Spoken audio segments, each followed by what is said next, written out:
बच्चों, आज हम पढ़ेंगे कक्षा 7 सामाजिक अध्ययन के अंतर्गत हमारा पर्यावरण विषय का तीसरा पाठ, हमारी बदलती पृथ्वी। हम आपको बताएंगे यहाँ पर इस पाठ से संबंधित प्रश्नों के उत्तर अभ्यास प्रश्नोत्तर में।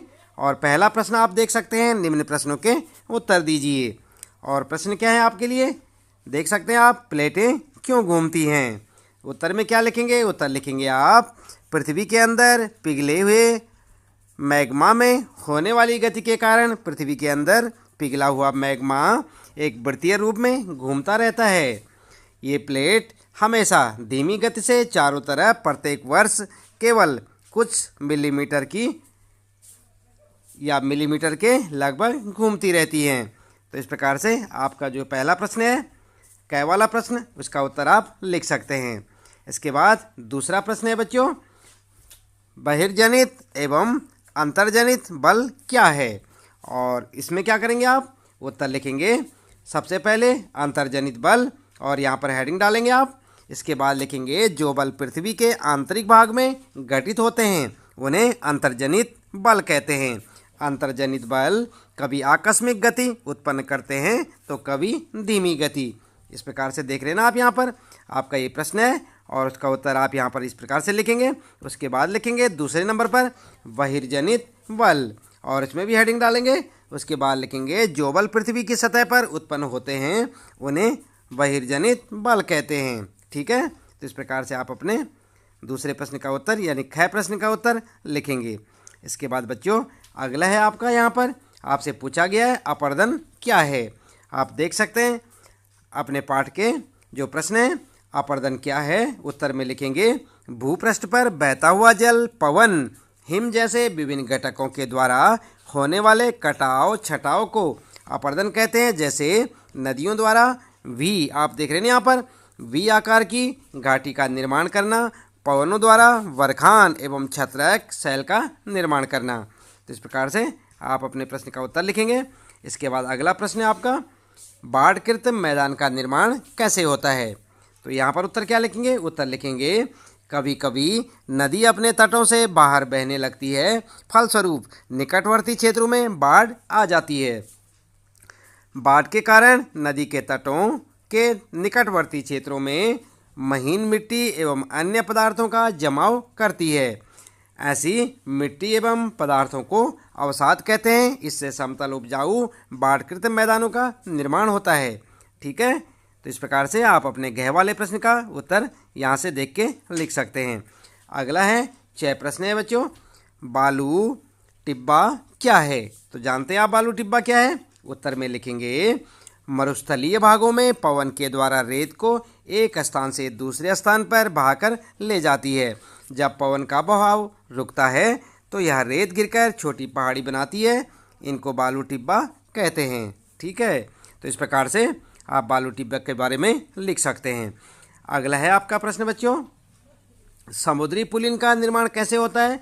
उत्तर में लिखेंगे जब समुद्री किनारों पर समुद्री अवसाद जमा हो जाते हैं और समुद्र का कुछ भाग समुद्र के या समुद्र से कटकर एक झील का रूप ले लेता है, उसे पुलिन कहते हैं। समझ गए ना आप पुलिन किसे कहते हैं, आपने पाठ में पढ़ा भी होगा बच्चों।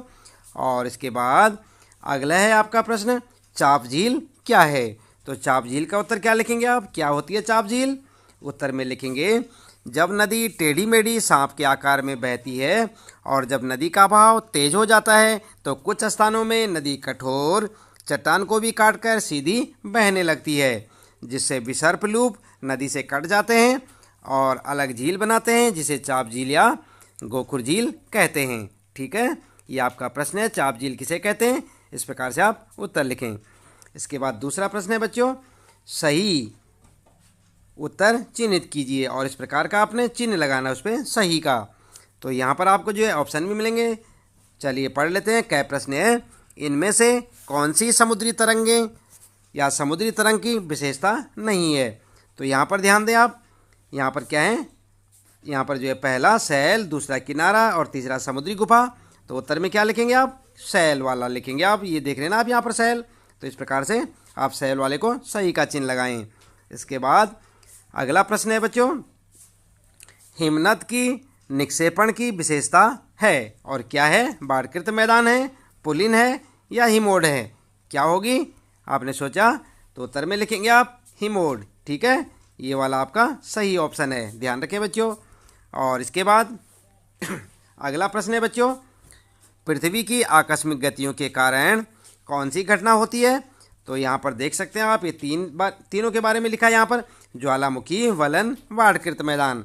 तो इनमें से सही कौन सा है? उत्तर लिखेंगे ज्वालामुखी। ठीक है, आपका उत्तर होगा ज्वालामुखी। और इसके बाद अगला है बच्चों, छत्रक शैलें पाई जाती हैं। कहाँ पाई जाती हैं? रेगिस्तान में, नदी घाटी में या हिमनद में?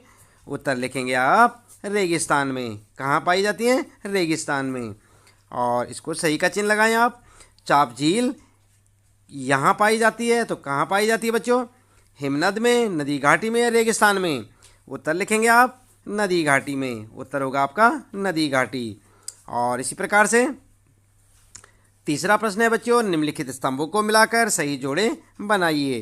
तो यहाँ पर आपने जोड़े बनाने हैं, आप पढ़ सकते हैं इन्हें। क में हिमनद, दूसरा विसर्प, ग में पुलिन, घ में बालू टिब्बा, च में जलप्रपात और छ में भूकंप। तो इसके बाद आगे देख लेते हैं। यहाँ पर फर्स्ट है यहाँ पर समुद्री तट, सेकंड में बर्फ़ की नदी, थर्ड है नदियाँ, फोर्थ है पृथ्वी का कंपन, और जो फिफ्थ है कठोर संस्तृत शैल, और अगला है रेगिस्तान। तो इनको जो है आपने जो ये है यहाँ पर, इनको जो है नीचे दिए हुए जो है इनके साथ मिलाना है। ठीक है, तो यहाँ पर कैसे मिलाएंगे आप, इन्हें मेल कैसे करेंगे? इस प्रकार से लिखें आप। जो फर्स्ट में है हिमनद, विसर्प, पुलिन, बालू टिब्बा, ये तो आप ऐसे ही लिख देंगे जैसे यहाँ पर लिखा हुआ है, ऐसे ही लिख दें। और उसके बाद जो सेकंड में है, इसको आप जो है इस तरह से लिखेंगे। सबसे पहले क वाले के साथ आएगा सेकंड, तो ये किसके साथ आएगा? क वाले के साथ। और यहाँ पर जो है ख वाले के साथ कौन सा आएगा? ख जो है ख के साथ आएगा नदियाँ।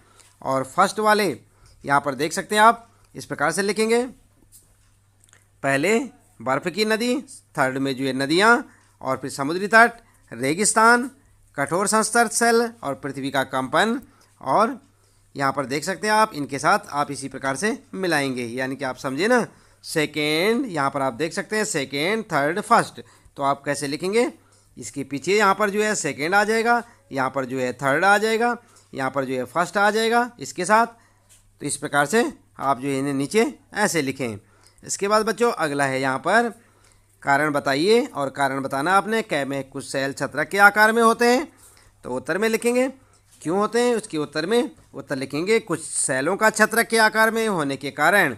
और यहाँ पर हेडिंग डालेंगे। उसके बाद लिखेंगे मरुस्थलीय भागों में पवनों के साथ चलने वाले रेत के कण मार्ग में पड़ने वाले चट्टानों के निचले हिस्से को अधिक घर्षित करते हैं, और ऊपरी हिस्सों को इन पवनों से घर्षण काफ़ी कम होता है, इसलिए निचले हिस्सों की चट्टानें काफ़ी घिस जाती हैं और ये चट्टानें छतरीनुमा आकार की बन जाती हैं, जिसे छत्रक शैल कहा जाता है। समझ गए ना आप छत्रक शैल किसे कहते हैं? यहाँ से आप जो है समझ सकते हैं इन्हें। जो है कै में पूछा था कुछ शैल छत्रक के आकार में होते हैं और इसका कारण बताइए कि क्यों होते हैं, तो आप उत्तर इस प्रकार से लिखेंगे। अगला है बच्चों ख वाला, बाढ़कृत मैदान बहुत उपजाऊ होते हैं, तो इसका कारण क्या है? आपने कारण बताना है।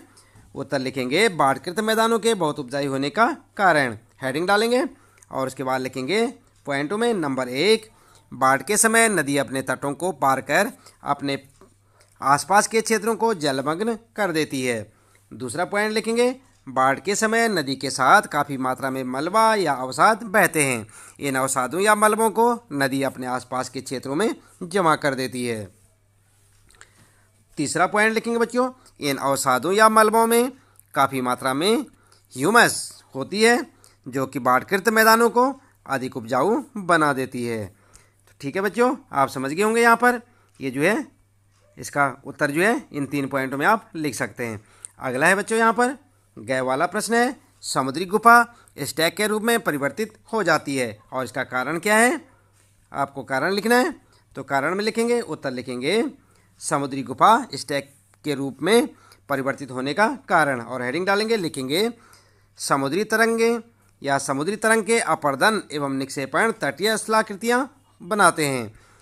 समुद्री तरंगें लगातार शैलों से टकराती रहती हैं जिससे दरार विकसित होती है। समय के साथ ये बड़ी और चौड़ी हो जाती है। इनको समुद्री गुफा कहते हैं। इन गुफाओं के बड़े होते जाने पर इनमें केवल छत ही बचती है, जिससे तटीय मेहराब बनते हैं। लगातार अपर्दन छत को भी तोड़ देता है और केवल दीवारें बचती हैं। दीवार जैसी इन आकृतियों को स्टैक कहते हैं। ठीक है, तो आप जो इस प्रकार से गए वाले का उत्तर लिख सकते हैं। इसका कारण आपने बताना था, तो आप यहाँ से ये सब लिख लें। इसके बाद गए वाला है यहाँ पर बच्चों, आप पढ़ सकते हैं इसे। भूकंप के दौरान इमारतें गिरती हैं, तो इसका कारण क्या है, क्यों गिरती हैं? आप जानते हैं भूकंप के दौरान इमारतें क्यों गिरती हैं? उत्तर में लिखेंगे भूकंप के दौरान इमारतें गिरने का कारण। हेडिंग डाल के लिखेंगे पॉइंटों में। नंबर 1, भूकंप के दौरान पृथ्वी की सतह पर काफ़ी कंपन होता है। इस कंपन से मकान या इमारतें हिलने लगती हैं और हिलने से मकान या इमारतें गिरने लगती हैं। ठीक है, दूसरा कारण लिखेंगे, अधिकांश इमारतें भूकंपरोधी नहीं होती हैं। ठीक है, जब भूकंपरोधी नहीं है तो फिर क्या होता है, भूकंप आने पे गिर जाती हैं। अगला है बच्चों 5वां प्रश्न आपके लिए। क्रियाकलाप नीचे दिए गए चित्रों को देखें। तो यहाँ पर जो है आप ध्यान दें, यह नदी द्वारा निर्मित स्थलाकृतियाँ हैं। इन्हें पहचानिए एवं बताइए कि नदी के अपर्दन अथवा निक्षेपण अथवा दोनों का परिणाम है। तो यहाँ पर आप देख सकते हैं बच्चों, सबसे पहले चित्र देख सकते हैं, फिर यहाँ पर स्थलाकृति है और फिर यहाँ पर प्रकार है, अपर्दन अथवा निक्षेपण अथवा दोनों। तो यहाँ पर जो है इस प्रकार से आप उत्तर लिखेंगे। उत्तर में लिखेंगे सबसे पहले उत्तर, और उसके बाद इसी प्रकार से एक टेबल बनाएंगे आप भी, जैसे प्रश्न में बनी हुई है। देख लेना आप यहाँ पर टेबल बनाने के बाद जैसे आपकी टेबल तैयार हो जाती है, आप क्या करेंगे, यहाँ पर सबसे पहले लिखेंगे चित्र, यहाँ पर लिखेंगे स्थलाकृति और यहाँ पर प्रकार, जैसे कि आपके प्रश्न में लिखा हुआ था। फिर यहाँ लिखेंगे अपर्दन अथवा निक्षेपण अथवा दोनों। तो यहाँ पर जो है इस चित्र में फर्स्ट वाले में आप लिखेंगे जलप्रपात, दूसरे में नदी विसर्प और यहाँ पर तीसरे में मैदान, और इस साइड में क्या लिखेंगे, अपर्दन या निक्षेपण।